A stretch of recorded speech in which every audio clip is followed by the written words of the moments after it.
नमस्कार। झारखंड विधानसभा टीवी में आपका स्वागत है। मैं मनोज आज आपको एक ऐसे शख्स से मिलवा रहा हूं जो एक ऐसे क्षेत्र का प्रतिनिधित्व करते हैं जो काफ़ी बदनाम जगह है, लेकिन इनका काफ़ी नाम है। बेबाक परिचय है इनका और शायद यही वजह है कि विपक्षियों के निशाने पर रहते हैं। पेशे से चिकित्सक है, लेकिन राजनीति के मंजे हुए खिलाड़ी है और बड़े बड़े का ऑपरेशन कर देते हैं। हम बात कर रहे हैं इरफान अंसारी की। झारखंड विधानसभा के सदस्य इरफान अंसारी आज हमारे साथ में हैं। आज हम इनसे बात करते हैं और जानते हैं इनके जीवन के उन अनछुए पहलुओं को जो अब तक हम और आप नहीं जान पाए। इरफान जी, सबसे पहले तो विधानसभा टीवी में आपका स्वागत है। नमस्कार। और हम चाहेंगे कि दर्शकों को आप अपना परिचय खुद दें। मैं डॉक्टर इरफान अंसारी, मैं जामताड़ा से विधायक हूँ और 2 बार से लगातार मैं विधायक हूँ। पिछले बार जब मैं विधायक जीत कर आया था तो मेरा मार्जिनिंग 10,000 का था।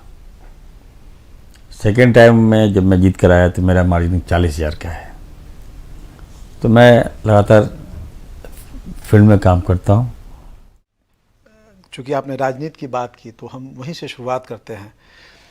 इरफान अंसारी के विषय में मैं एक बात बता दूं आपको कि ये एक ऐसे घराने से आते हैं, एक ऐसे परिवार से आते हैं जो राजनीति से जुड़ा रहा है और एक लंबी विरासत रही है, और आज उस विरासत को ये आगे बढ़ा रहे हैं। इरफान जी। देखिए, मैं राजनीतिक में नहीं आना चाह रहा था और मैं डॉक्टर था रिम्स में। मेरी पोस्टिंग हुई थी नगड़ी में, पहली पोस्टिंग थी मेरी वहाँ। मैं गवर्नमेंट जॉब में था और उसके बाद मेरे पिताजी जो जामताड़ा से लगातार 7 बार, 7 और हाफ मतलब 8 बार लगातार वो जीत कर आए। तो वो जब लोकसभा में लड़े तो वो जीत गए, तो वो सीट वैकेंट हो गया। और वैकेंट होने के बाद 7 एमपीज़ की बेटे को टिकट मिला था सोनिया गांधी जी ने, जो पार्टी की सर्वस्व हमारी गार्जियन है।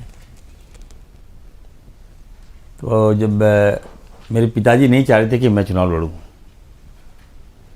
और हम भी नहीं चाह रहे थे, लेकिन जामताड़ा विधानसभा मेरे पिताजी का क्षेत्र था। तो मेरे पिताजी चाह रहे थे कि किसी कार्यकर्ता को वहाँ से टिकट मिले, लेकिन मैडम ने कहा कि नहीं, ही इज ए डॉक्टर और why not your son will be fight from Jamtara. तो मुझे टिकट मिला, मैडम ने टिकट दिया और हम लगभग 1200 वोट से हार गए। That time I got approx 50,000 vote. तो जब मैं हार गया तो पूरा मातम छा गया, पूरे परिवार में मातम छा गया और हम भी मायूस हो गए। तो जिन एमपीज़ के बेटे को टिकट मिला था सब लोग अपने अपने काम में लग गए और मुझे भी लगा कि नहीं, मैं अब रांची जाता हूँ, वहीं पे फिर से ज्वाइनिंग कर लूँगा, किसी हॉस्पिटल में जाके काम करूँगा। तो 2 दिन तो मैं किसी से बात नहीं किया, रूम बंद करके मैं आराम करने लगा। एकदम टेंशन था मुझे, ये क्या हो गया, क्यों हार गए। ये एक तो बड़ी लेगेसी थी पिताजी की और वो आपने। हाँ जी। तो फिर मेरे पिताजी हमको हमारे पास आए और हमसे बोले कि बेटा ऐसा है कि मैंने भी काफ़ी स्ट्रगल किया। पहली बार हम भी चुनाव लड़े थे तो हम हार गए थे, लेकिन मैंने कभी फील्ड नहीं छोड़ा और तुमको तो 50,000 वोट और तुम मात्र 1200 वोट से हारे हो, और जबकि मैं हारा नहीं था, मुझे हरा दिया गया था। मैं 2 जो बूथ थे उसको खुलने ही नहीं दिया था, इसका गम मुझे सताया जा रहा था। तो हम बोले, अपने पिताजी फुरकान साहब को मैंने कहा कि पापा मैं अब चुनाव लड़ना नहीं चाहता, मैं दोबारा चाहता हूँ कि मैं चले जाऊँ एज ए डॉक्टर में फिर से ज्वाइन कर लूँ, और मेरे बस की बात नहीं है ये। तो मेरे पिताजी ने एक बात कहा कि बेटा ऐसा है कि तुम जरा सोचो, जो तुमको 50,000 वोट दिया, जिसने तुम्हें 50,000 वोट दिया, और तुम उसको छोड़ के चले जाओगे, तो फिर तुम दोबारा कैसे, तुम कभी तुमको मौका मिला तो किस मुँह से तुम एरिया जाओगे। तो तुम लगे रहो, और जामताड़ा जो है वहाँ की जनता को मैं बहुत अच्छी तरह से जानता हूँ, आज नहीं तो कल तुमको अपना लेगी। तो वो बातें मेरे मन में बैठ गया, और मैं एकदम लगन से, मैं बहुत जिद्दी भी हूँ भीतर से, मैं एरिया नहीं छोड़ा। और जामताड़ा जैसे क्षेत्र का विधायक होना बहुत बड़ी बात है, और लगातार मैं काम करता गया। जो हमारे जो विनर थे वो तो हमको मजाक में ले रहे थे कि ये तो जीत ही नहीं पाएगा, इसके पास क्या है। लेकिन मैं अंदर अंदर काम करता गया, लोगों के दिल में बसता गया। जब चुनाव आया तो भी लोग, हमारे लोग ही कहने लगे कि नहीं ये तो हार गए। लेकिन मुझे यकीन था लोगों पर, मुझे यकीन था वहाँ की जनता पर कि नहीं, अगर मैं परिश्रम किया हूँ, अगर मैं काम किया हूँ, तो जनता मुझे वोट जरूर देगी। और जब बक्सा खुलने लगा और वहाँ से झारखंड मुक्ति मोर्चा, वहाँ से बीजेपी और वहाँ से कांग्रेस, तीनों लड़े थे हम लोग। और जब वोटों की गिनती शुरू हुई तो पहले तो पीछे था, वो पटाखे फूट रहे, जश्न मन रहा था। लेकिन जब 2-3 राउंड के बाद जब मैं आगे हो गया तो आगे बढ़ता गया और मैं जीत गया। तो जब जीत कर जब मैं आया तो पिताजी से गले लगाया, तो पिताजी ने कहा था कि देखो मैंने जो कहा हुआ ना, जामताड़ा की जनता जो है काफ़ी सेंटिमेंटल जनता है, वो तुमको देखना चाहती है कि कैसा लड़का है ये। ऐसा तो नहीं कि हमारा वोट लेके जीत के भाग जाएगा, काम नहीं करेगा। वो परीक्षा लेती है, और तुम यदि परीक्षा में पास करोगे तो निश्चित तौर पर तुमको वोट मिलेगा। तो ये तो बात हो गई आपके राजनीतिक जीवन की शुरुआत की, और वहाँ से आप यहाँ तक पहुँचे। लेकिन बात अगर हम शिक्षा दीक्षा की करें, चूँकि आपने डॉक्टरी की पढ़ाई की है, तो कहाँ से कैसे शुरुआत हुई पढ़ाई की, प्रारंभिक शिक्षा कहाँ हुआ, फिर मेडिकल लाइन की तरफ कैसे रुझान हुआ, उधर कैसे गए, वहाँ के लिए कहाँ से पढ़ाई की, और फिर? देखिए मेरा जो स्कूली जो एजुकेशन रहा है मधुपुर से रहा है, और जब मैं 10th पास किया तो that time my father was minister, ग्रामीण विकास मंत्री थे, और मेरे पिताजी के बगल में एसपी राय जी जो धनबाद से विधायक मंत्री भी थे, वो स्वास्थ्य मंत्री थे।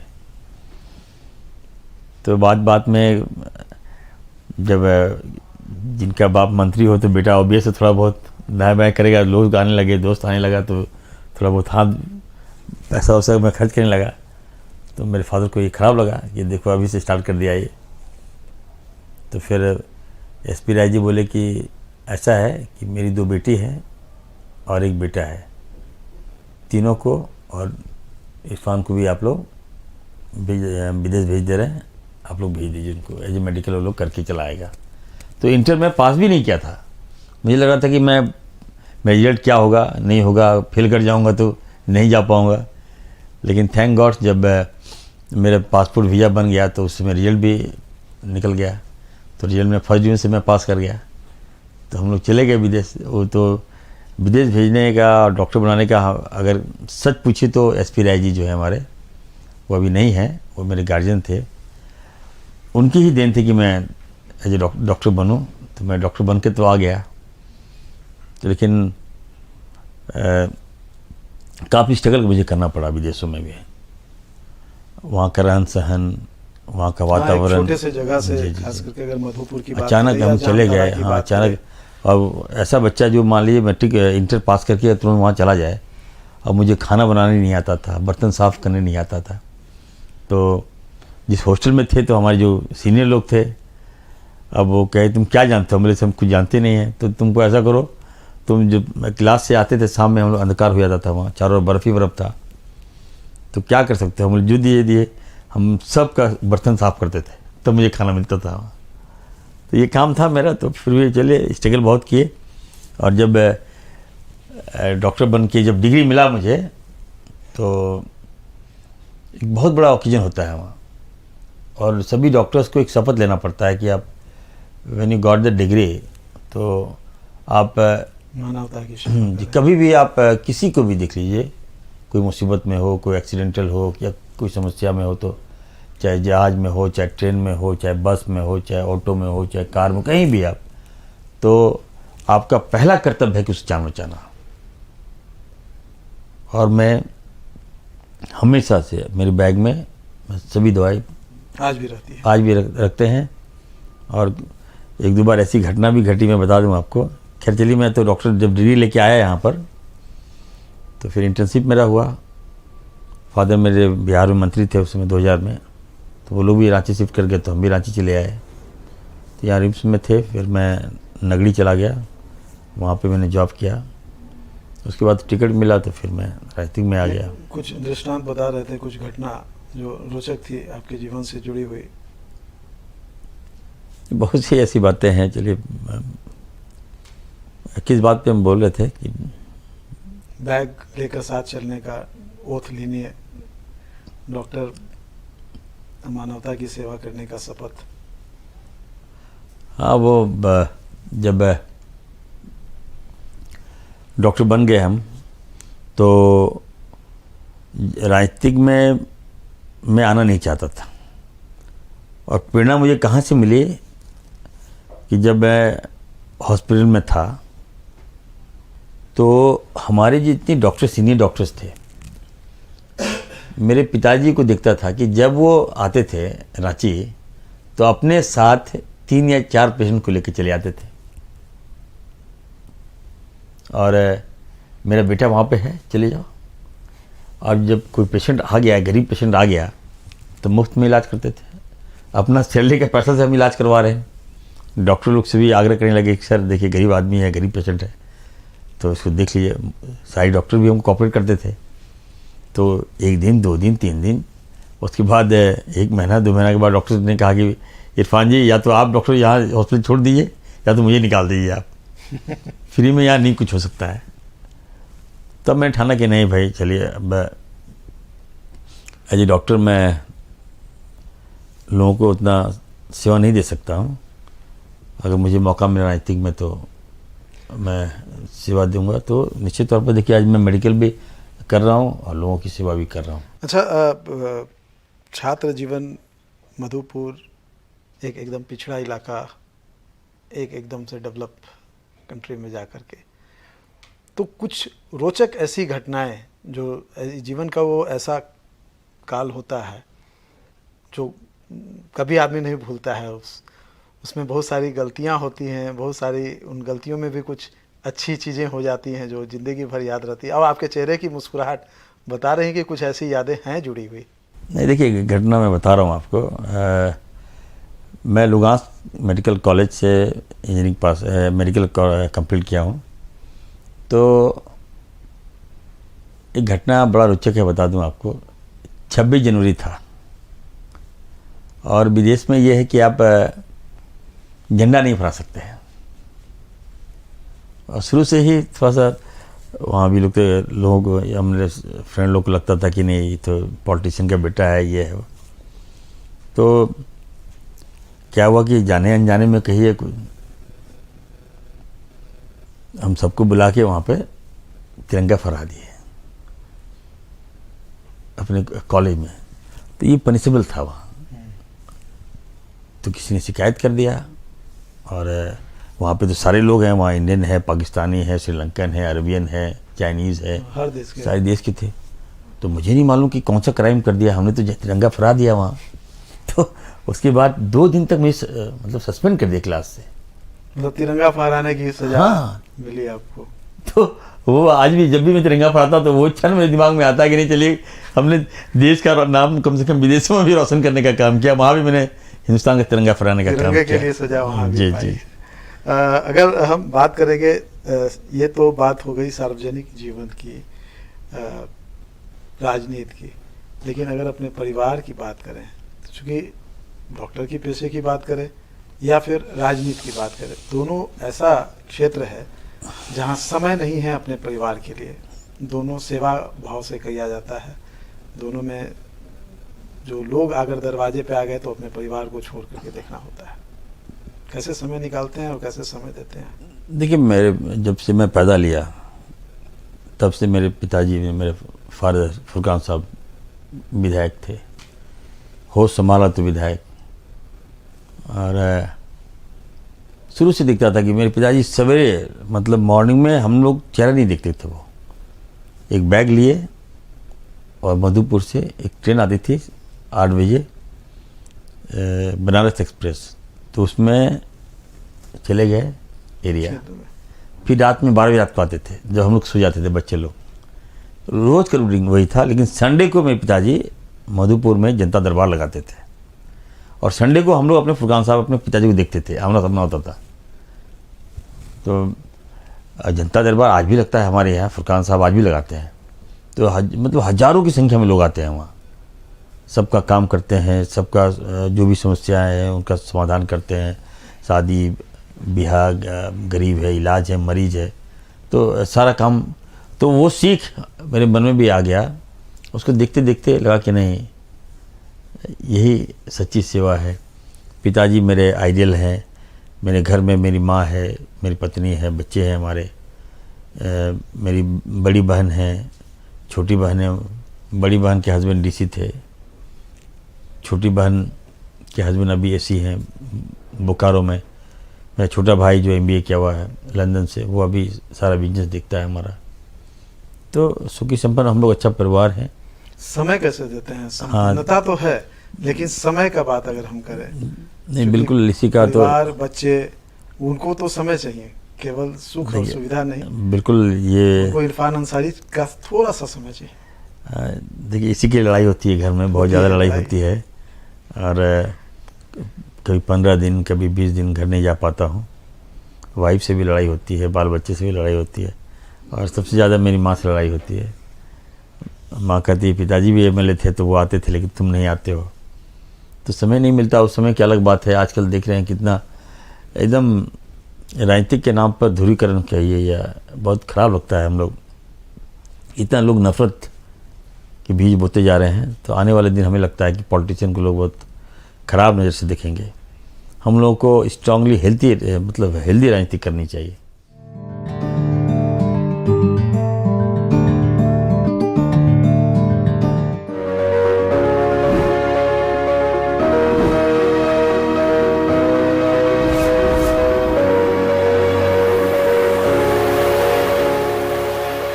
राजनीति मेरे DNA में था। राजनीतिक गुरु मेरे माता और पिता रहे हैं। राष्ट्र निर्माण के लिए राजनीति को एक माध्यम बना रहे थे। कॉर्पोरेट जीवन में करीब 10 साल बिताए।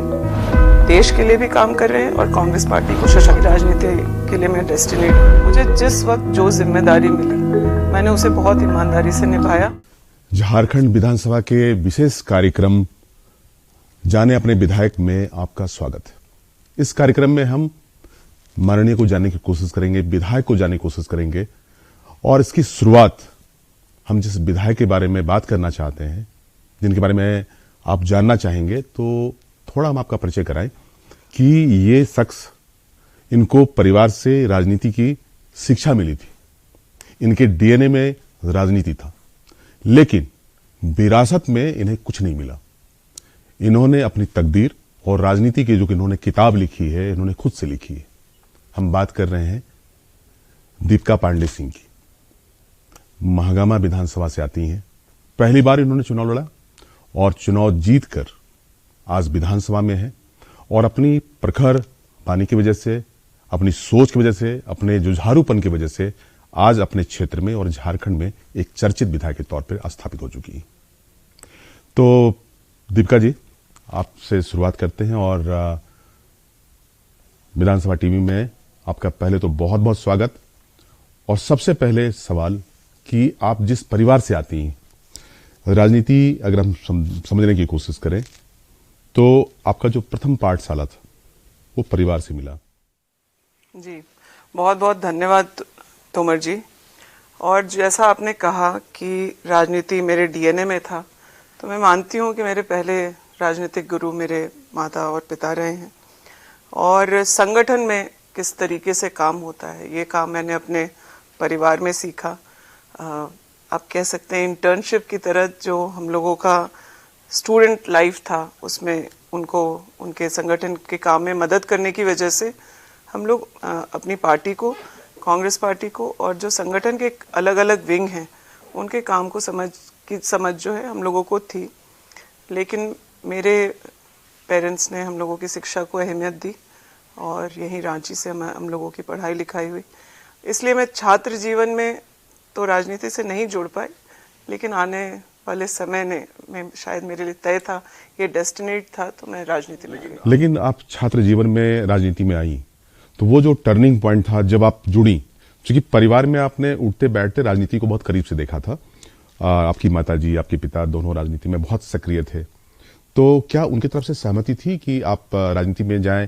चूंकि जब मध्यम वर्गीय परिवार से आप आते हैं तो लोग बहुत कम रिस्क लेते हैं, खासतौर पर बेटियों के लिए, तो आपको ये जो छूट है क्या परिवार से मिला था? बिल्कुल, मेरी माँ एक सशक्त महिला नेत्री रही और मेरे फादर चट्टान की तरह उनके पीछे उनके हर निर्णय में साथ रहे।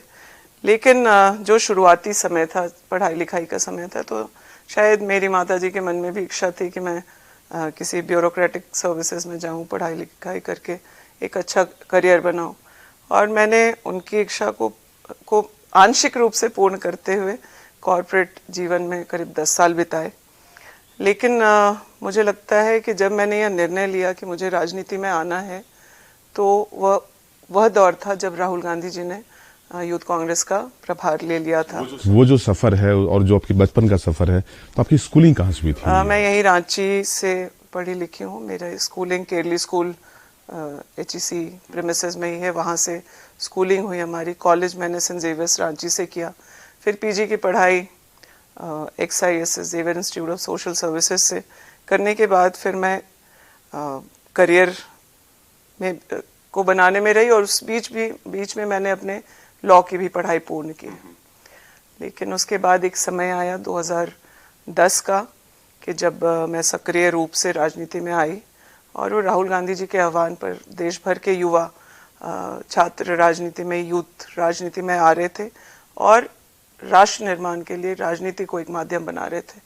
मुझे लगा ये बहुत मेरिटोरियस वे है राजनीति में आने का, क्योंकि हम लोग के परिवार में लोग राजनीति में थे, तो सबको लगता था, या मुझे भी एक माध्यम चाहिए था कि जब आप अपने तो जो कांग्रेस की तरफ जो आपका प्रेम था, वो क्या बाल्यावस्था वाला प्रेम था? और जब पढ़ाई अपनी पूरी की और राहुल गांधी, जहां तक मुझे जानकारी है कि राहुल गांधी की जो कोर टीम है, उस कोर टीम में भी आप थी और आप बहुत उस टीम से डायरेक्टली जुड़ी हुई थी, तो ये जो सक्रियता बढ़ी, तो ये जो राजनीति में जो आपकी एंट्री हुई, वो किस तरह से? आप जब ये सवाल कर रहे हैं तो मुझे याद आ रहा है सेवा दल का कैंप 1983 का। मैं 76 बॉर्न हूँ और 1983 में इंदिरा गांधी जी आई थी। उस सेवा दल के पहले कैंप से हमारी माताजी की भी राजनीति की शुरुआत हुई थी, और कांग्रेस की समझ या फिर जो संगठन की समझ है, मुझे उस कैंप की भी यादें हैं। फिर उसके बाद 1999 में सोनिया जी जब सक्रिय रूप से आ गई थी, तो मुझे याद है कि मैं अपने माताजी के साथ उनके जन्म दिवस पर AICC गई थी पहली बार। तो मैडम की तरफ मैंने अपना एक पुर्जा बढ़ाया था उनके ऑटोग्राफ के लिए, जिसे सिक्योरिटी वाले बहुत तेज़ी से रोक दिए थे, पर उन्होंने हमारे उस पेपर को एक्सेप्ट किया और उनका वो ऑटोग्राफ तब से है। तो मैंने देखा जो वहाँ का माहौल था, उसने मुझे बहुत प्रभावित किया था, और मैं राहुल गांधी जी जब शुरुआत करे युवाओं को जोड़ने के लिए, तो मैं ही नहीं, मेरे जैसे बहुत सारे युवा उस वक्त राजनीति से जुड़े। उनमें से कई आज सांसद हैं, विधायक हैं, कई संगठन में महत्वपूर्ण पदों पर हैं, और देश के लिए भी काम कर रहे हैं और कांग्रेस पार्टी को सशक्त करने के लिए। जो सक्रिय राजनीति है वो किस साल से शुरू? मैं कांग्रेस की एक्टिव मेंबर तो 99 में बन गई थी, लेकिन संगठन में और चुनावी राजनीति की तैयारी मैंने 2010 से की। ये जो 10 साल का जो समय है, बहुत कम समय में आपने जिस तरह से बहुत तेजी के साथ राजनीति में कदम रखे और फिर आप विधायक बनी, विधानसभा तक पहुंची, तो बहुत छोटा इसको समय मान के चलते हैं करियर के पॉइंट ऑफ व्यू से। तो राजनीति में जो आपकी एंट्री हुई, राहुल गांधी के साथ जो कोर टीम थी, जो आपका नजदीकी है संबंध, वो कई तरह की बातें सामने आती हैं। तो वो कैसे आप उस कोर टीम में मेंबर बनी? और मेरी क्योंकि शुरुआत यूथ कांग्रेस से हुई थी, उस वक्त राहुल गांधी जी यूथ कांग्रेस के प्रभारी हुआ करते थे। और मुझे याद है कि जब हम स्टेट का इलेक्शन जीत करके गए, तो हम जो स्टेट से जीत करके आए थे जितने लीडर्स, उनसे राहुल गांधी जी और उनके टीम के कुछ मुख्य सदस्य मिले थे। और मुझे याद है कि राहुल गांधी जी ने तब पूछा था कि कोई एक ऐसा काम जो आप झारखंड के लिए करना चाहते हैं या सजेस्ट करेंगे जिससे झारखंड की दशा दिशा बदल सकती है। तो मुझे याद है मैंने उनको सुझाव दिया था कि झारखंड में पंचायती राज के चुनाव नहीं हुए थे, तो हमारा जो सोशल इश्यूज है या फिर उस वक्त नक्सलिज्म की भी बहुत बात होती थी, और जो लीडरशिप क्राइसिस झारखंड में था, उन सब चीज़ों को देखते हुए मेरा सुझाव था कि पंचायती राज के चुनाव झारखंड में कराने चाहिए। इससे विकास भी गांव ग्रामीण इलाकों तक पहुंचेगा, साथ ही नक्सलिज्म को लेकर के जो बातें झारखंड में हावी थी उस पर भी नियंत्रण होगा। और झारखंड में कहीं ना कहीं लीडरशिप क्राइसिस हम लोग आज भी महसूस करते हैं कि झारखंड को इससे बहुत आगे आना चाहिए था। तो वो उस लीडरशिप क्राइसिस को भी खत्म करने का एक तरीका था। तो फिर सक्रिय राजनीति में जो आपका आगमन हुआ 2010 में, तो आपको मोटिवेट किसने किया, खासतौर पे परिवार में या प्रोफेशनली? अगर देखें, अगर आप राजनीति में थी तो कौन से ऐसे लीडर जो आपको मोटिवेट किया और आप सक्रिय राजनीति में आ गई? देखिए, मुझे लगता है कि मुझे सबसे पहले अगर किसी ने इंस्पायर किया राजनीति में आकर के, तो ये मेरे पिताजी और माताजी थे। और जब मैं राजनीति में सक्रिय नहीं भी थी तो शीला दीक्षित जी उस वक्त मुख्यमंत्री हुआ करती थी दिल्ली के, तो उनके काम करने के तरीके से या फिर जो बदलाव वो ला पा रही थी दिल्ली में, वो देख करके मैं प्रभावित रही। एज ए विमेन मुझे लगता है इंदिरा गांधी जी हर महिला नेत्री को इंस्पायर करती हैं।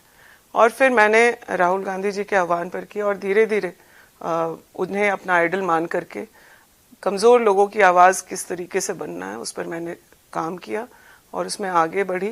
और मुझे तसल्ली है कि आज मैं उन लोगों की आवाज़ सदन के अंदर हो, सदन के बाहर हो, या संगठन में भी जब मैं रही, तो वैसे लोग जिनकी बातों को ताकत देने 2010 में जब 2010 में आपने राजनीति ज्वाइन किया था, तो आपको लगा था कि चुनाव लड़ेंगे और फिर विधायक बनेंगे? तो ऐसा कोई सिस्टमेटिक योजना? बहुत प्लानिंग से तो नहीं, लेकिन हाँ, ये मुझे समझ में आ गया था कि राजनीति के लिए मैं डेस्टिनीड हूँ। और मैं आज भी 2010 से लेकर के आज तक आप कह सकते हैं एक पूर्णकालिक राजनीति में समय देना, उस पार्टी को देना हो चाहे अपने क्षेत्र को देना हो, मैं 24 घंटे क्षेत्र के लिए फिर से घूम के उस सवाल पे आना चाहते हैं। आमतौर पे जब लड़कियां सेटल्ड हों, प्रोफेशनली अच्छे कॉर्पोरेट जगत में हो, पैसा कमा रहा हो, तो आमतौर पे लोग रिस्क कम लेते हैं। बावजूद इसके दीपिका जी ने राजनीति को एक तरह से करियर के तौर पे चुना और काफी बड़ा रिस्क लिया। हालांकि उस रिस्क के बाद आज ये विधायक है। ये बहुत और लोगों के लिए इंस्पायरिंग भी हो सकता है कि आपने एक कॉर्पोरेट वर्ल्ड को छोड़ के राजनीति में एक तरह से ब्लाइंड गेम खेला और यहाँ बहुत सिस्टमेटिक तरीके से।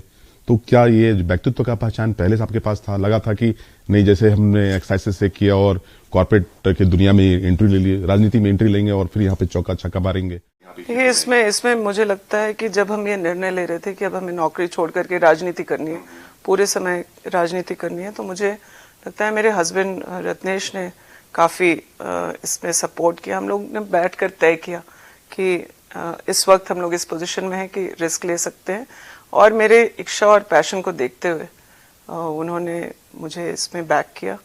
और आगे का तो नहीं पता था कि चुनाव लड़ पाएंगे, कब लड़ेंगे, जीत पाएंगे या नहीं जीत पाएंगे, लेकिन मैंने बहुत पैशनेटली पूरा समय जिस काम को चुना उसको देने का काम किया। उसका नतीजा है कि जब मैं संगठन में थी तो जो इश्यूज लोगों के थे वो लेकर के आना, चाहे पार्टी को यूथ को से जोड़ना, इन सब कामों को किया। मुझे जिस वक्त जो जिम्मेदारी मिली मैंने उसे बहुत ईमानदारी से निभाया, और मुझे लगता है कि पर्याप्त अवसर पार्टी ने भी मुझे दिया।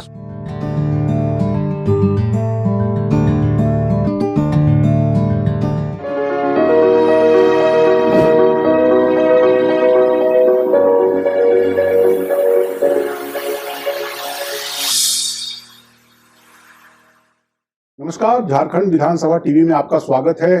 आज झारखंड विधानसभा टीवी में हम रूबरू होंगे चाईबासा के माननीय विधायक श्री दीपक बिरुआ जी से, हम इनके सार्वजनिक जीवन के बारे में जानेंगे, राजनीति में कब से हैं, इनके परिवार के बारे में जानेंगे, इनकी रुचियों के बारे में जानेंगे। सबसे पहले तो आपका स्वागत है माननीय विधायक जी झारखंड विधानसभा टीवी में। एक बार स्वयं जो है वो आप अपना परिचय जो है वो हमारे दर्शकों को दे दें। मैं दीपक गुरुआ, 52 चाईबासा अनुसूचित जनजाति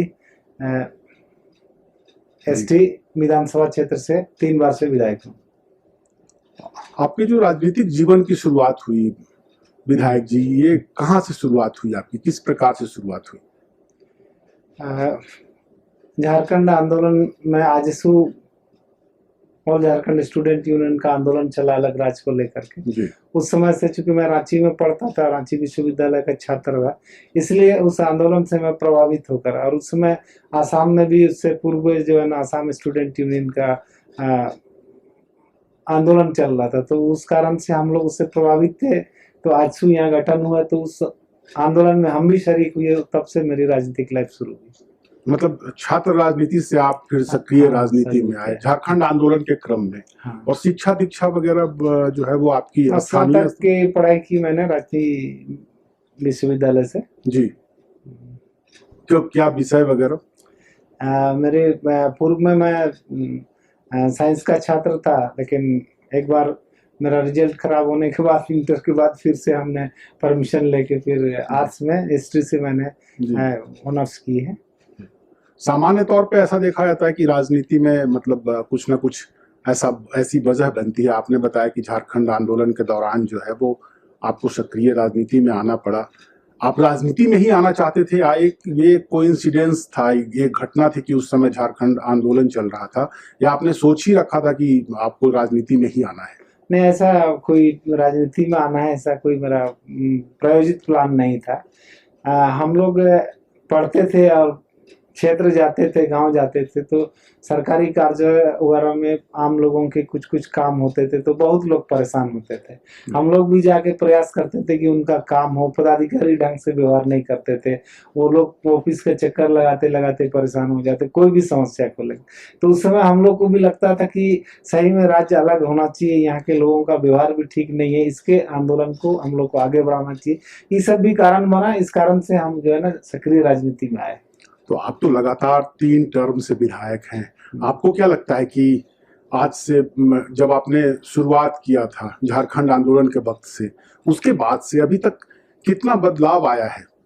लोगों की बातें क्या सुनी जा रही है, उनकी समस्याओं का त्वरित जो है वो निष्पादन हो पा रहा है क्या? राज्य गठन किए, अभी गठन हुए 23 वर्षों से अधिक के वक्त हो गया है, उसके बावजूद भी जिस उद्देश्यों को लेके इस राज्य का गठन हुआ है, आज भी हम उन उद्देश्यों की माने पूर्ति नहीं कर पाए। चाहे किसी की भी सरकार रही हो, हम किसी विशेष सरकार की बात नहीं कर रहे हैं। बहुत सारे ऐसे मामले हैं, उन चीज़ों को यहाँ अभी तक हम लागू नहीं कर पाए। जैसे पेशा कानून हम कहेंगे कि अनुसूचित क्षेत्रों पर, आदिवासी क्षेत्रों के लिए पार्लियामेंट ने एक विशेष कानून बनाया, स्पेशल कानून बनाया कि पंचायतों का विस्तार अनुसूचित क्षेत्रों पर पेशा कानून बनाया। आज तक इस कानून को अनुसूचित क्षेत्रों पर किसी भी सरकार ने लागू करने का कोई काम नहीं किया, बल्कि इसको दिग्भ्रमित करते रहा। और आज भी वो कानून, तो ये तो आप किसी के अधिकार के साथ बहुत बड़ा अन्याय कर रहे हैं, संवैधानिक प्रावधानों के खिलाफ आप कर रहे हैं। ये सब बहुत गंभीर मसला है। उसके बाद अनुसूचित क्षेत्रों के लिए और भी कुछ कानून सुप्रीम कोर्ट से भी कुछ गाइडलाइन आई है, लेकिन उन चीज़ों को भी अनदेखी करके, जैसे हम जानते हैं कि संविधान के अनुच्छेद 141 में ये प्रावधान है कि कोई भी सुप्रीम कोर्ट से गाइडलाइन आता है तो सभी संघ क्षेत्रों में या किसी राज्य में भी सभी न्यायालयों पे उसको लागू माना जाएगा। तो ये सब चीज़ों को भी आज तक हम अनदेखी कर रहे हैं राज्य की बनने के बाद से। तो ये सब हम लोग को कठोरता है और लगता है कि हम लोग सदस्य रह के भी इन चीज़ों के लिए कभी नहीं कर पाते हैं। ये सब चीज़ें हम लोग को थोड़ा तकलीफ नहीं, आपको क्या लगता है कि इसकी वजह क्या है? क्या मतलब नौकरशाही के स्तर पे कोई? देखिए, इसमें यह तो नेतृत्व का दृढ़ इच्छा शक्ति भी हम कहेंगे इस राज्य की भावना के साथ होना चाहिए। दूसरा, ब्यूरोक्रेसी बहुत तरीके से इन चीजों को अभी तक नहीं करना चाहती, ऑनगोइंग प्रोसेस में कर रही है। इस कारण से राज्य का बेहतरी विकास 23 सालों में होना चाहिए, वो अभी तक नहीं हो पाया। नहीं, आप तो टीएससी वगैरह में भी रहे हैं, बार बार आप हर एक मंच से जो है वो जनजातीय समुदाय की समस्याओं को उठाते हैं, उसके निदान की पहल करते हैं। अभी भी राज्य में ऐसे कई इशूज हैं जो ट्राइबल से रिलेटेड हैं, उनको सॉर्ट आउट करने के पीछे कहीं ना कहीं से क्या कम समय भी मिल पाया है और समय की जरूरत है? नहीं, देखिए ये तो संविधानिक 244(1) के तहत स्पेशल प्रोविजन है, गवर्नर को ये पावर दिया गया है कि यहाँ पर ट्राइबल क्षेत्र पे लैंड को लेकर के और भी विधि व्यवस्था को लेकर के विशेष अधिकार उनको है, यहाँ समीक्षा करके टीएससी के परामर्श से उन चीजों को लागू करना है। क्योंकि सारे लोग जानते हैं कि ट्राइब्स जो है ना दूसरों से अलग हैं और उनका बहुत सारा चीजों को संरक्षित और सुरक्षित करने के लिए विशेष एक प्रोविजन रेगुलेशन चलाना पड़ता है गवर्नर या राष्ट्रपति को। तो इन सारे चीजों को जो संस्थाएं हैं जैसे टीएससी है, ट्राइब्स एडवाइजरी काउंसिल, ऐसी संस्थाएं जब काम नहीं करेगी तो गवर्नर और राष्ट्रपति के हाथ भी कट जाते हैं। तो सरकार या इस राज्य के जो जिम्मेदार लोग हैं वो कहाँ कितने जिम्मेदारी से इसको निभा रहे हैं ये भी तो इंगित करते हैं। इसीलिए हम लोग टीएससी के मेंबर रह के भी कुछ नहीं कर पाए, क्योंकि इच्छा शक्ति के ऊपर निर्भर करता है सरकार का और उस सारी चीजों का। जी जी, चलिए ये तो बड़ा मतलब आपने ग्राउंड रियलिटी बताई। छात्र जीवन में जैसे आपने कहा कि छात्र आंदोलन से आप फिर आगे बढ़े राजनीति में, ऐसा कोई घटनाक्रम जो आप साझा करना चाहते हैं लोगों के साथ में, जिसने आपको ज्यादा कंपेल किया, ज्यादा प्रेरित किया, ऐसे किसी घटनाक्रम को अगर आप साझा कर पाए तो? एक्चुअली मैं पायलट बनना चाहता था। मेरा बचपन में जैसे नहीं होता है कि हम जहाज चलाएं या सैनिक में जाएं, तो हम चाहते थे कि हम लड़ाकू विमान चलाएं। किस बचपन में पढ़ने के समय मेरी सोच थी ऐसे, लेकिन हम उस चीजों को नहीं कर पाए। पारिवारिक स्थिति भी, फादर जो है ना उस स्थिति में नहीं थे, 4 भाई थे हम लोग, सब इधर उधर, कोई भुवनेश्वर में पढ़ते थे, कोई रांची, इस तरीके से मैंने बहुत बेहतर स्थिति में नहीं थे। तो उस कारण से भी हम अपने इच्छाओं को नहीं कर पाए। और घटनाक्रम ऐसा हुआ कि आजसू आंदोलन में हम लोग के ऊपर बहुत सारे केसेस हुए, तो हम लोग शिक्षा से अपने आप थोड़ा दूर होते गए और लोगों से जुड़ते गए, आंदोलन से होते गए। तो ये सब भी कारण बना, इस कारण से हम लोग राजनीतिक लाइफ में आए। इसके अलावा मतलब राजनीति के अलावा जैसे कि आपने बताया कि आप तो जो कैरियर जो है वो पायलट बनना चाहते थे, फाइटर पायलट बनना चाहते थे, इसके अलावा और क्या अभिरुचि, दिलचस्पी है? मैंने देखा तो आपको घूमने फिरने का भी शौक है, खेलने कूदने में, ये सब फुटबॉल हम खेलते थे या वॉलीबॉल खेलते थे, अच्छा हमको लगता था। लेकिन संजोग से अब तो लाइफ ऐसा रहा कि खेलने कूदने का भी समय नहीं रहा। जी, तो खेलने कूदने का समय आपको नहीं मिलता है। परिवार के लिए, बच्चों के लिए जो है वो कितना समय आप निकाल पाते हैं? जब भी समय मिलता है हम कोशिश करते हैं कि परिवार के साथ किस तरीके से क्वालिटी टाइम बिताते हैं परिवार के साथ में, आप जरा बताइए। जैसे कोई फंक्शन है या फिर सुबह के वक्त होते हैं या शाम के वक्त होते हैं, हम आए समय पर, तो निश्चित तौर पे हम चाहते हैं कि परिवार के साथ हम रहें। यार राजनीति को तो आप बड़े व्यापक तरीके से देखते हैं, आपने पूरे स्टेट की समस्याओं की बातचीत की। जब एक विधायक के बारे में ये बातचीत की जाती है, वो अपने क्षेत्र की समस्याओं का जब निराकरण नहीं कर पाता है, जो उसे लगता है बार बार क्षेत्र में भ्रमण के दौरान भी जब जनता उससे आग्रह करती है, उन समस्याओं का अगर निराकरण नहीं हो पाता है तो जनप्रतिनिधि के नाते आपको कैसा महसूस होता है? ग्लानि महसूस होती है, लेकिन हम प्रयास करते हैं कि वो चीज़ों को किया जा सके। जैसे उसमें हम बार बार ये बात कहते हैं कि अनुसूचित क्षेत्र है, जैसे कि लैंड को लेकर के यहाँ स्पेशल कानूनें चलती है, जैसे CNT एक्ट है, हमारे क्षेत्र में विल्किंसन्स रूल है, उधर SPT एक्ट है। तो इसमें इतना प्रोविजंस है और इतनी सख्ती से इसको लागू करने की बात है। इसके कस्टोडियन डिप्टी कमिश्नर है, लेकिन उसके बावजूद भी यहाँ के सारे जमीन इधर से उधर चले जा रहे हैं, कोई उसका मालिक नहीं है। इसको मन मर्जी है, जितना जमीन ऑनलाइन लिखवा ले या अपने नाम से दर्ज कर। ये सब बहुत ग्लानि महसूस होती है हम लोग गवर्नेंस में या विधायक के रूप में रह करके भी उन लोगों का मैंने हम लोग सुरक्षा का गारंटी नहीं दे पा रहे हैं, उनकी जमीन की रक्षा नहीं हो पा रही है। ये सब चीजें बहुत ग्लानि महसूस होती है। देखिए दीपक जी, जब बिहार से पृथक हुआ झारखंड, तो उसके बाद लगातार आप देखेंगे तो 14 वर्षों तक राज्य में सरकारें जो हैं वो अस्थिर रही। 2014 के बाद जो है वो लगातार सरकार जो है वो स्थिरता जो है वो बनी हुई है। क्या इससे कोई बदलाव होता है? क्या कुछ देखने को आता है? अस्थायित्व से कोई बदलाव?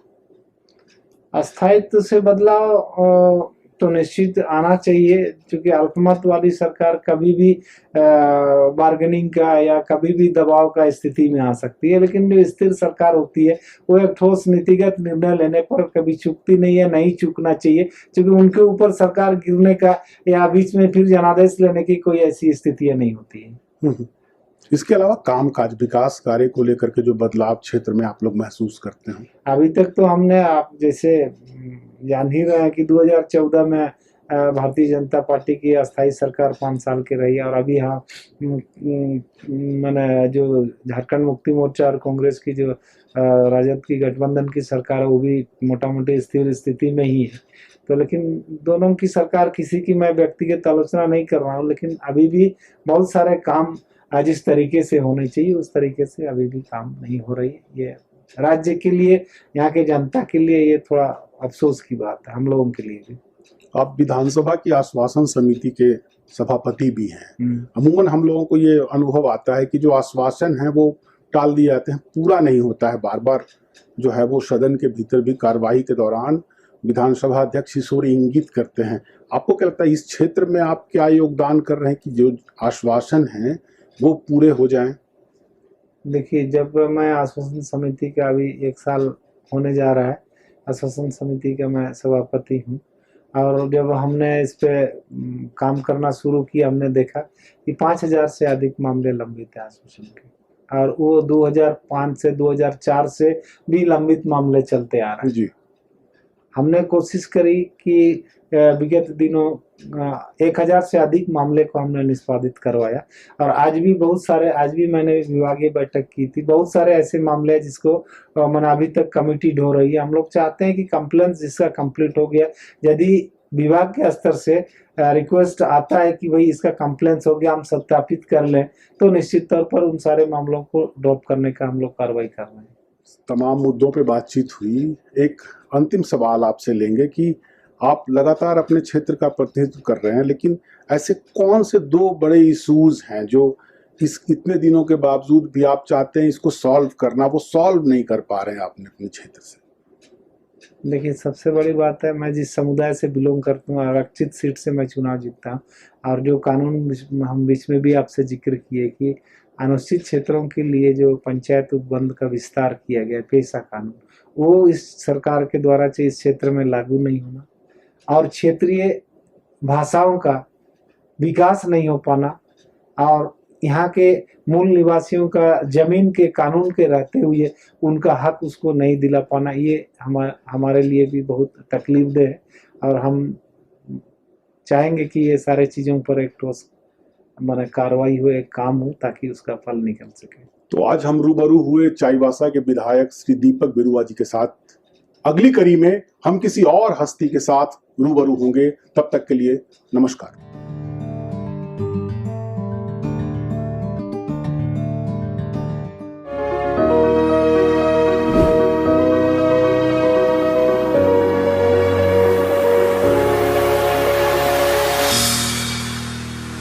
आज के समय में ये लोग नहीं देखते हैं कि आप किस बैकग्राउंड से आते हैं, आप किस परिवार से आते हैं, आपकी जात क्या है, आपकी धर्म क्या है। ये तमाम चीज़ों से आजकल के युवाओं को कोई मतलब नहीं है। Every man is born with his destiny. मैंने अपना पहला जॉब जो लिया था वो मैं 21 साल की जब थी। रिस्क लेने का जो टेंडेंसी आज के यूथ में है वो मुझे लगता है आपके समय या मेरे पिताजी के समय में नहीं रहा होगा। ये बहुत बड़ी चीज़ है, ये बहुत बड़ी क्वालिटी है। केवल सरकारी नौकरी में निर्भर रहना ये मुझे लगता है कहीं ना कहीं निराशाजनक हो सकता है।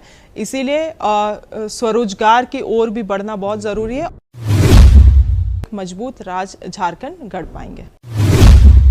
नमस्कार, विधानसभा टीवी में आपका स्वागत है। मैं मनोज आज आपको एक ऐसे युवा और लोकप्रिय महिला विधायक से परिचय करा रहा हूं जो हमारे विशेष कार्यक्रम जाने अपने विधायकों में आई हुई हैं। हम बात कर रहे हैं मांडर विधानसभा क्षेत्र का प्रतिनिधित्व करने वाली शिल्पी नेहा तिर्की की। बहुत थोड़े समय में युवाओं के बीच लोकप्रिय रही हैं।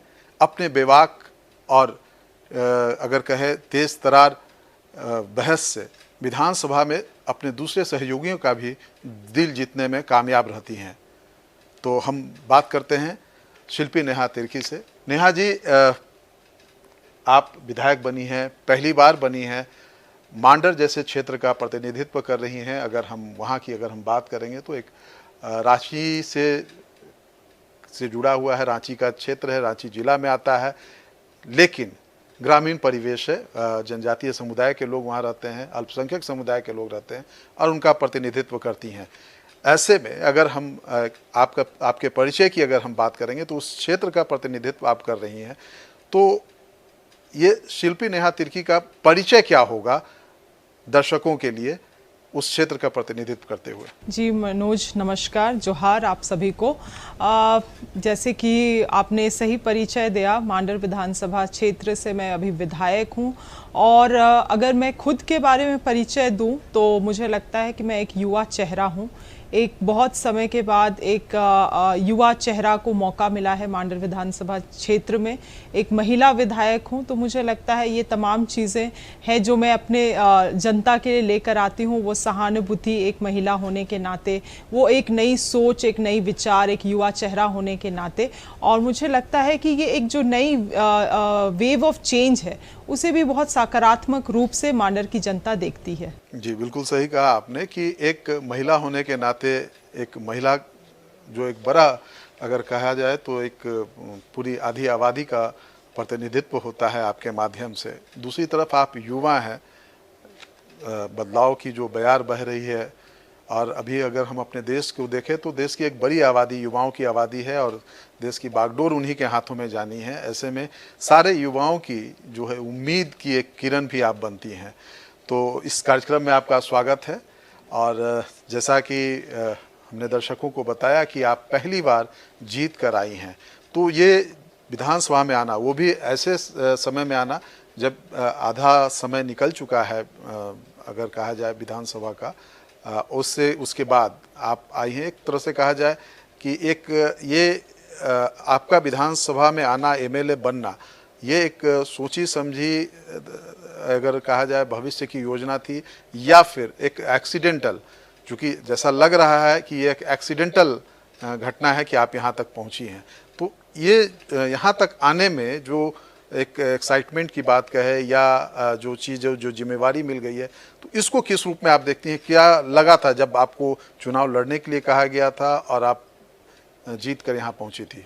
देखिए, मुझे लगता है दर्शक सभी ये बात को जानते हैं कि मैं इससे पहले राजनीति में नहीं थी, और जब मुझे राजनीति में जिस तरह से परिस्थिति बना और अचानक आना पड़ा राजनीति में, उस वक्त शायद मेरे भी मन में कई सारे सवाल थे। और मुझे लगता है मेरे पिताजी श्री बंधु तिर्की जी, वो भी कभी नहीं चाहते थे, जीवन में कभी नहीं चाहते थे कि मैं कभी राजनीति में आऊँ। उन्होंने मुझे बहुत अच्छा शिक्षा दिया, जिस भी परिस्थिति में वो खुद रहे, मगर हमेशा ये कोशिश किया कि जो मैं पढ़ना चाहती हूँ, जहाँ मैं पढ़ना चाहती हूँ, वहाँ तक मुझे पहुँचाने का उन्होंने काम किया।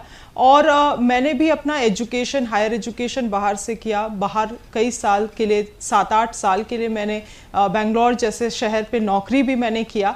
और जब अचानक ये परिस्थिति बन गई जहाँ पे मुझे चुनाव लड़ना पड़ा, तो मन में तो सवाल थे ही, साथ ही साथ एक जज्बा था कि बाबा का सम्मान बचाना है और वो लड़ाई लड़ना है। और साथ ही साथ कहीं ना कहीं जब चुनाव के कुछ चुनाव प्रचार में जब गई, तो ये भी समझ में आया कि जो समाज में एक छवि है महिलाओं की, जिस नज़रिए से महिलाओं को देखा जाता है कि वो राजनीति में सही जगह नहीं बना पाएंगी, वो राजनीति में अगर आएंगी तो ज़्यादा कुछ नहीं कर पाएंगी, कहीं ना कहीं वो जज्बा था कि उस छवि को भी मैं बदल पाऊँ अपने आम जनता के लिए, अपने समाज के लिए। तो ये दो बहुत अहम चीज़ें थी जिसको उद्देश्य लेके मैं आगे बढ़ी। और मुझे लगता है कहीं ना कहीं उस समझ को जनता ने भी पहचाना, जनता ने भी सराहा, और इसीलिए आज कारण है कि मैं आपके सामने हूँ। जैसा बता रही हैं कि आप एक तरह से कहा जाए इसमें आना नहीं चाहती थी, अब आ गई हैं आप, और एक तरह से कहा जाए ये एक्सीडेंटल ही है। लेकिन अगर हम बात करेंगे आपके पारिवारिक पृष्ठभूमि की, तो निश्चित तौर पे आपने उच्च शिक्षा प्राप्त की है, आप नौकरी कर रही थी। इसके पहले आपने अपने पिता श्री बंधु तिर्की का जिक्र किया, उन्होंने भी बैंक की एक अच्छी नौकरी छोड़ करके राजनीति में आए थे और अब आप भी जो है राजनीति में आई हैं इसी तरीके से एक नौकरी को छोड़ करके।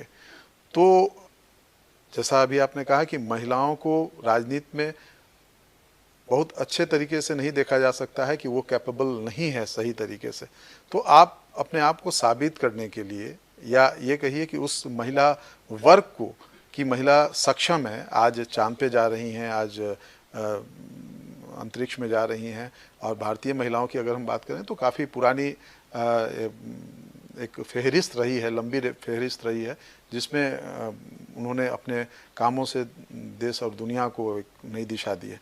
तो आप उसमें अपने आप को कहाँ और किस तरीके से पा रही हैं? लगभग 1.5-2 सालों का वक्त हो गया है आपका भी राजनीति में। मैं मनोज जी, मैं इसे एक्सीडेंटल से ज़्यादा डेस्टिनी समझती हूँ। जिस तरह से आपने कहा, मेरे पिताजी भी वो भी कभी नहीं सोचे होंगे कि वो राजनीति में आएंगे। बैंक में एक बहुत अच्छा नौकरी करते थे वो, मगर उनको फिर जिस परिप्रेक्ष्य में झारखंड था उस वक्त, वो चाहते थे कि एक बदलाव का वो भी भाग बने और फिर वो राजनीति में आए। तो मुझे लगता है एक्सीडेंटल से ज़्यादा ये डेस्टिनी था। Every man is born with its destiny, और मुझे भी लगता है मेरा भी डेस्टिनी था कि मैं यहाँ पे आज हूँ। और साथ ही साथ जो आपने कहा कि महिलाओं का, देखिए मुझे लगता है कि ऐसा नहीं है कि पूरे भारत में महिलाओं को इनकेपेबल देखा जाता है या महिलाओं को सक्षम नहीं समझा जाता है।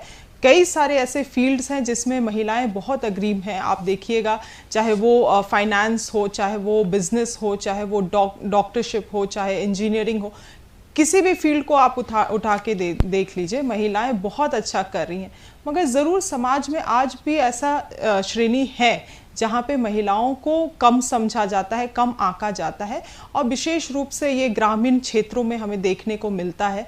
तो अब जो जिस तरह से जो मुखिया हैं वो भी महिलाएं, जो आरक्षण के तहत महिलाएं मुखिया बन रही हैं, ऐसे ऐसे चुनौतियों के कारण भी मुझे लगता है महिलाओं को एक प्लेटफॉर्म मिल रहा है अपने आप को साबित करने के लिए। रिजर्वेशन ही के द्वारा सही, मगर एक प्लेटफॉर्म मिल रहा है। वो मुझे भी एक मौका मिला, मैं इससे पहले क्योंकि कॉरपोरेट में काम की हुई हूँ, मुझे एक अंदाज़ा है कि किस तरह से एडमिनिस्ट्रेशन का जो क्या रोल रहता है, किस तरह से आपको काम करना है, क्या प्रोफेशनलिज्म मेंटेन करना है। बहुत सारी चीज़ों को मैंने अपने काम के दौरान ही सीखा है। तो मुझे लगता है वो सारी खूबियों को भी मैं राजनीति में ला पा रही हूँ, मैं अपने ग्रामीण के क्षेत्र के लोगों के बीच में भी ला पा रही हूँ। तो मुझे लगता है एक नए दृष्टि से जनता भी चीज़ों को अब देखने में, वो भी सकारात्मक रूप से देखने में इच्छुक हैं। तो मुझे लगता है कई सारे नए दरवाजे हैं जनता के लिए और मेरे लिए भी, जो लगातार खुल रही हैं। जी, हम इन दरवाज़ा के विषय में बात करेंगे कि कौन कौन सी दरवाज़ाएँ खुल रही हैं, खास करके अगर हम महिलाओं की बात करेंगे, युवाओं की बात करेंगे। लेकिन उससे पहले हम थोड़ा पीछे चलते हैं। हम ये जानने की कोशिश करते हैं आपसे कि आपकी शिक्षा दीक्षा कैसे हुई। चूँकि आप ग्रामीण परिवेश से आती हैं, तो प्रारंभिक शिक्षा कैसे हुई, और फिर यहाँ से जैसा कि आपने बताया कि आप बेंगलोर जैसे महानगर में रहीं, एक कॉरपोरेट कल्चर से भी जुड़ी रही, तो ये सारा सफ़र जो है कैसा रहा? इस सफ़र में क्या कुछ खास रहा? जी मनोज जी, आपने सही कहा। मैं पहले पली बढ़ी तो यहीं रांची में हूँ। प्राथमिकी शिक्षा मैंने यहीं झारखंड से लिया, सीक्रेट हार्ट स्कूल से पढ़ाई किया, फिर सेंट जेवियर्स डोरंडा से मैंने +2 किया। आगे पढ़ाई उच्च शिक्षा के लिए मैं बैंगलोर चली गई, क्राइस्ट यूनिवर्सिटी से मैंने बिजनेस एडमिनिस्ट्रेशन किया। फिर उसके बाद कुछ साल नौकरी भी किया। फिर मुझे लगा मुझे और अपने हुनर को बढ़ाने की ज़रूरत है। इसी के लिए मैंने मास्टर्स के लिए फिर मैं सेंट जेवियर्स बॉम्बे गई, वहाँ पे मार्केटिंग एंड कम्युनिकेशन के लिए स्पेशलाइजेशन किया, और फिर मैं ब्रांड मैनेजर के रोल के तहत काफ़ी सारे कॉर्पोरेट्स में भी मैंने काम किया। और हमेशा से बाबा बहुत इच्छुक थे कि मैं और ज़्यादा पढ़ाई करूं। उनका वो तो लगातार कहते रहते थे, जब मैं राजनीति में नहीं आई थी तब भी 2-3 साल पहले भी वो मुझे कहते थे कि तुम्हें और पढ़ाई करना चाहिए। और मैं भी इच्छुक थी कि मैं अपना पीजी करूं, डॉक्टरेट कहीं और आगे जाके सब चीज़ों में करूं। मगर जैसे परिस्थिति बनी, मगर मुझे आज भी लगता है कि पढ़ाई करने के लिए ऐसे कोई उम्र और समय सीमा की बाधा नहीं होती है।